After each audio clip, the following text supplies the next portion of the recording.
Tres. Buenas, saludos público que me acompaña. En esta oportunidad les habla Daniel Castillo, estudiante de la Universidad Nacional Experimental de los Llanos, Ezequiel Zamora, con sede en San Carlos del Estado Cojedes.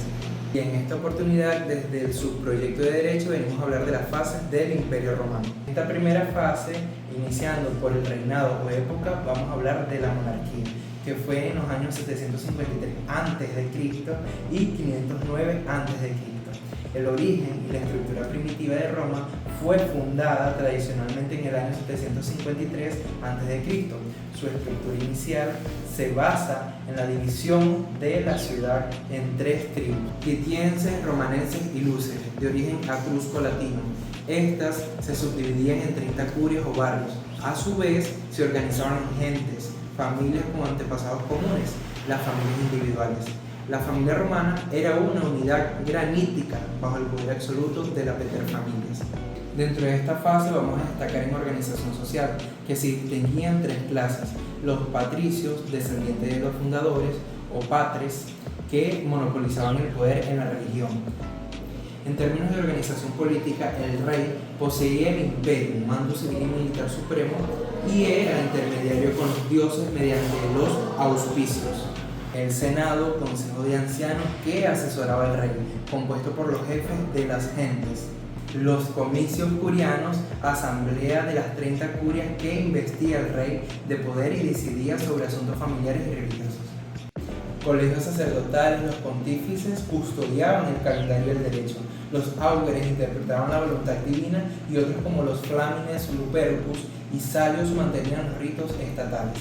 Pero también mencionó la reforma del servicio tulio.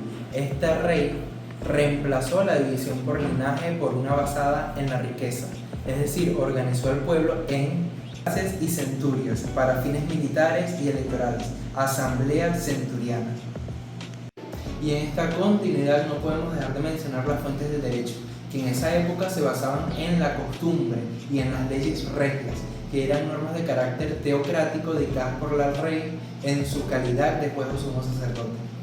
Y bien, después de todo este recuento de la primera fase del Imperio Romano, nos vamos a la segunda, donde vamos a hablar de la República, que fue 509 años antes de Cristo, y allí mencionar la lucha social y el tribunado de la plebe.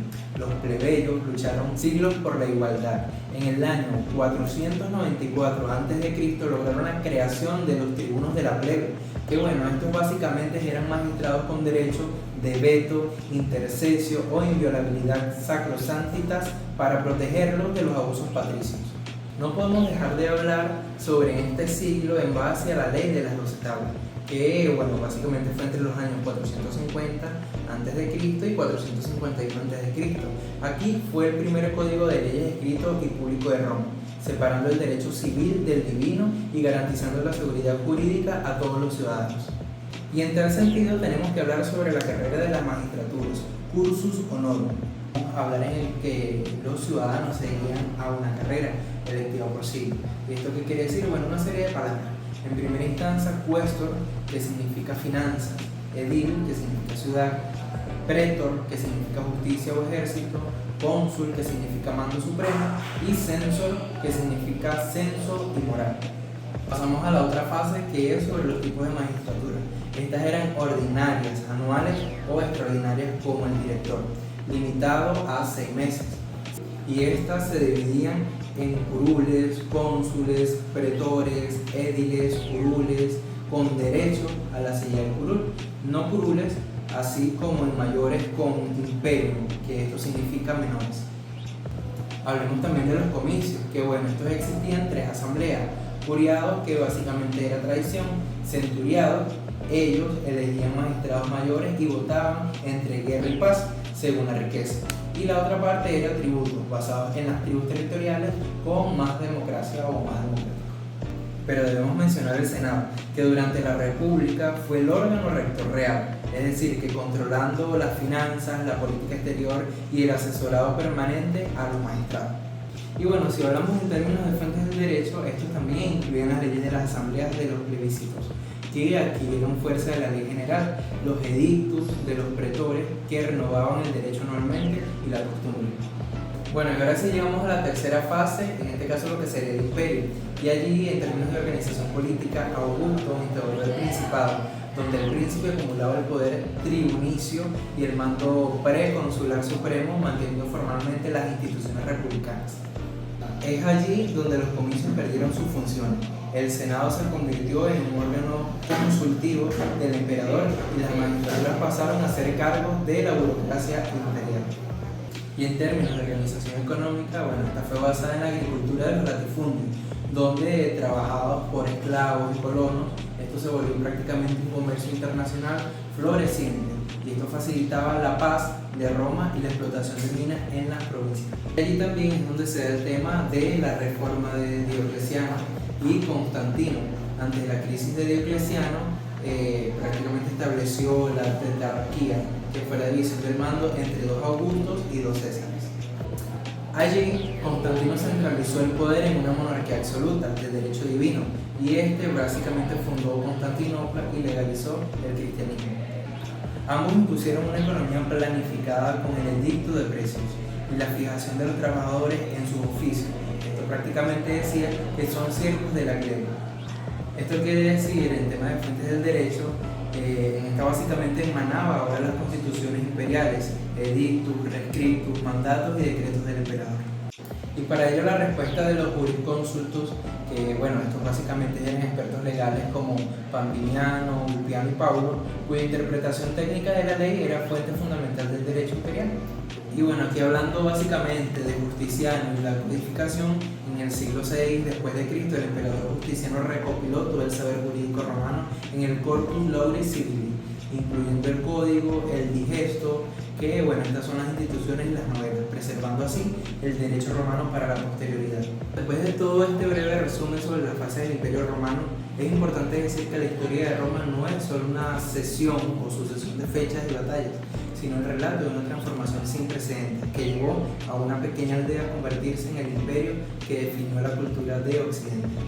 A modo de conclusión final, podemos destacar los siguientes pilares que explican su grandeza y su eventualidad de transformación. El genio de la integración y la ciudadanía, a diferencia de otras ciudades o estados, Roma no se limitó a prestar a sus enemigos. Su verdadera fuerza radicó y su capacidad para convertirse o convertir a los extranjeros en romanos. Este proceso culminó en el año 212 después de Cristo con el decreto de Caracalla, que otorgó la ciudadanía a todos los habitantes libres del imperio, pero además eliminando legalmente la distinción entre quienes eran conquistadores y quienes eran conquistados. Roma en esencia fue un modelo de apertura y asimilación que permitió que su civilización básicamente sobreviviera incluso después de la caída de sus instituciones políticas, llevando en términos de la República al Imperio una necesidad administrativa, que fue la transición de la República al Imperio, y no fue solo fruto de la ambición de hombres como Julio César o Augusto, sino una consecuencia de la expansión. Las instituciones de una ciudad-estado eran incapaces de gobernar un territorio que abarcaba 3 continentes. El imperio creó a los emperadores, proporcionando así una estructura de mando estable que, a pesar de las intrigas, palaciegas y los gobernantes erráticos, mantuvo el orden y la prosperidad durante siglos a través de la burocracia eficiente. El origen del colapso, un mal interno. El fin de Roma no fue provocado únicamente por las invasiones bárbaras o el cristianismo. Las fuentes coinciden en que el imperio fue roído por sus males internos. Hubo una decadencia biológica y psicológica. Las clases dirigentes perdieron totalmente su energía creadora y se desentendieron de la vida pública y los vínculos familiares. Se relajaron debido a prácticas como multicianismo. El interés de los hombres se desplazó de la gloria del Estado hacia la salvación individual y la vida más allá, lo que permitió que la Iglesia heredara autoridad moral que el Estado ya no podía sostener. Un legado que no muere. Roma cumplió una misión histórica que fue fusionar, difundir las civilizaciones griegas, egipcias y orientales. Aunque el sistema político clásico colapsó, Roma sigue viva en nuestros cimientos. Somos herederos del derecho, la ingeniería, el idioma y la administración.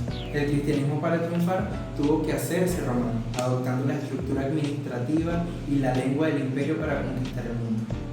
En resumen, Roma no desapareció simplemente, se escayoló en las instituciones de la Edad Media y la conciencia de la cultura occidental. Y hoy más que nunca la historia de Roma importa. ¿Y por qué importa? Porque hoy sus debates sobre la libertad, seguridad, ciudadanía y poder siguen siendo nuestros.